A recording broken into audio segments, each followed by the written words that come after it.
Welcome to The Explainer. Today we are digging into that huge 2025 summit in Alaska between Donald Trump and Vladimir Putin.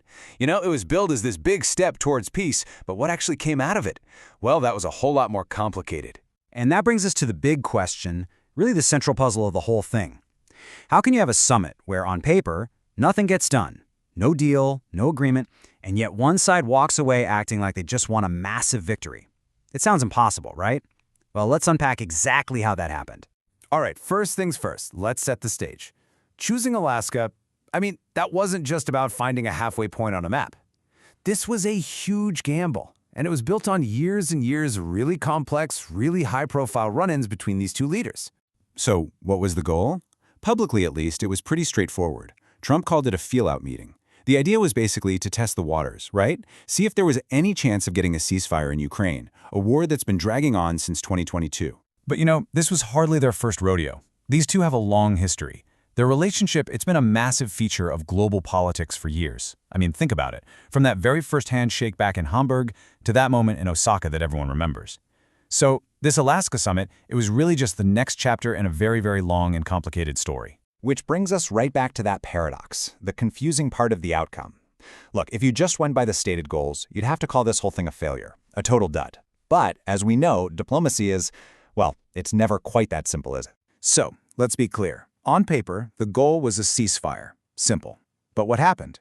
Well, in Trump's own words, we didn't get there. No deal was signed, the fighting didn't stop. 0 for 1.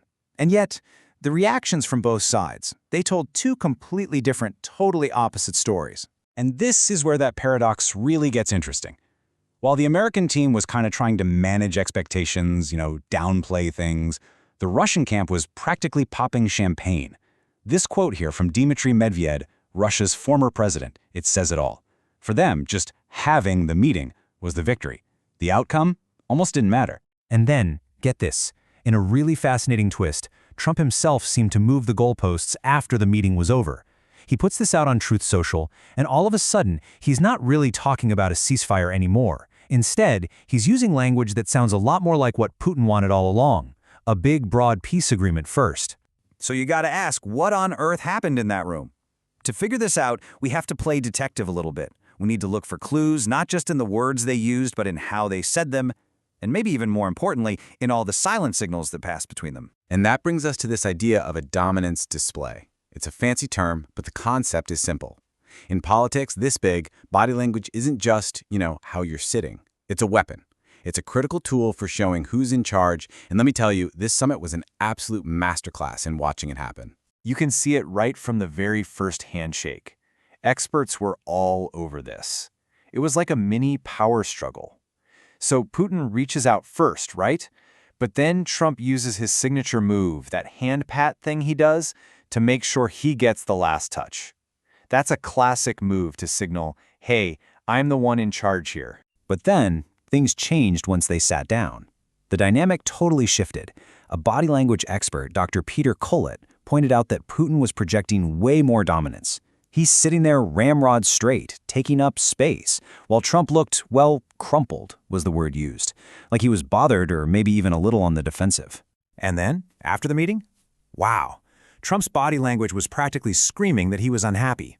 He wouldn't look Putin in the eye. He had this pursed-lipped expression that experts call an oxbow mouth.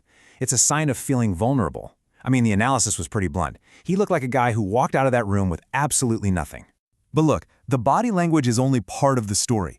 The real story is in the shockwaves this thing sent around the world, the diplomatic fallout. Because how everyone else reacted, that tells you who really walked away the winner in Alaska.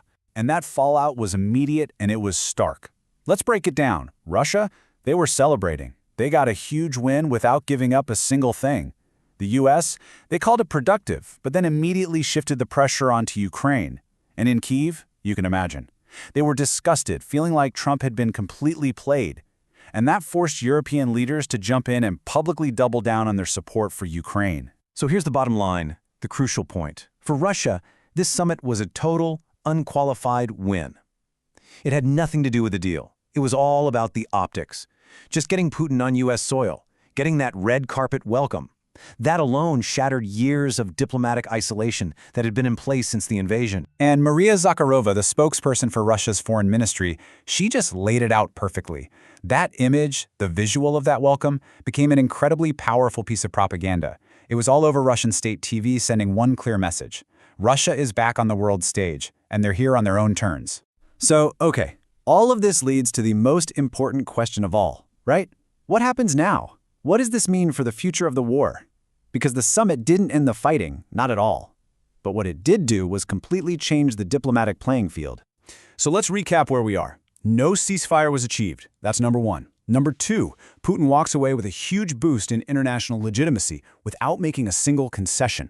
And number three, and this is the really critical part, the pressure to make the next move, it's been expertly shifted. It's no longer on Moscow, it's now squarely on Kyiv and its allies in Europe. And so, that leaves us with one last, kind of provocative thought to chew on. The stated goal was a ceasefire. The actual result was a brilliant strategic move to shift diplomatic pressure. So when you look at the chessboard now, after all the pieces have been moved, who do you think really walked away from Alaska with the upper hand?